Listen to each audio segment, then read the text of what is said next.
An bɛ se k'a fɔ ko an ka patron ɲɛma Stockton Rush, Shahzada Dawood a n'a denkɛ Suleiman Hamish Harding ka fara Paul Henri Nargeleo kan fatura. Ocean Gate ye kunnafoni min sɛbɛn a ka kunnafoni kɔnɔna na. Ameriki jamana finitigiw jiko ani jijukɔrɔkow lakodɔnni kow kan. This morning, an ROV, or remote operated vehicle, from the vessel Horizon Arctic. Olu ka fanfɛla la y'a yira k'a fɔ k'u ye jijukɔrɔ bato kofolen fɛn dɔw sɔrɔ ji jukɔrɔ. N'a b'a yira k'a fɔ ko nin bato kofolen kɔni ye gosili pɛrɛntaba dɔ de kɛ ji jukɔrɔ.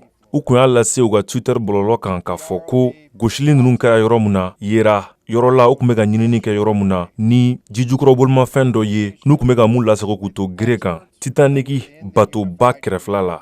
Bato kofolenba mun ka bɔ croisier la n'a kun jiginna ji jukɔrɔ ni y'a san 100 ani san 11 ye ni a bato kofolen bɛɛ jiginna ji jukɔrɔ Ameriki ni Canada fanfɛlanfan fɛ.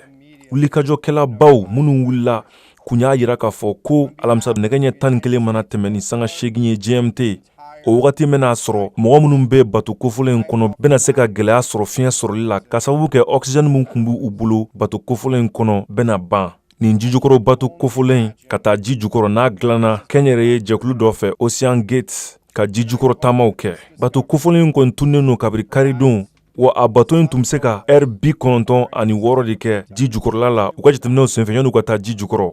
Kunnafoniw y'a yira arabadenw k'a fɔ ko mankan dɔw yera ji jukɔrɔ Canada jamana pankuru dɔw fɛ mun ye mɔgɔw nisɔndiya ani ka wulikajɔkɛlaw ni jamana caman minnu bɛ fɛ ka u kisi ɲɛsin o yɔrɔ ma ka sɔrɔ u t'a dɔn mankan bɔra yɔrɔ kelen mun na ji jukɔrɔla la. We found the front end bell of the pressure hull.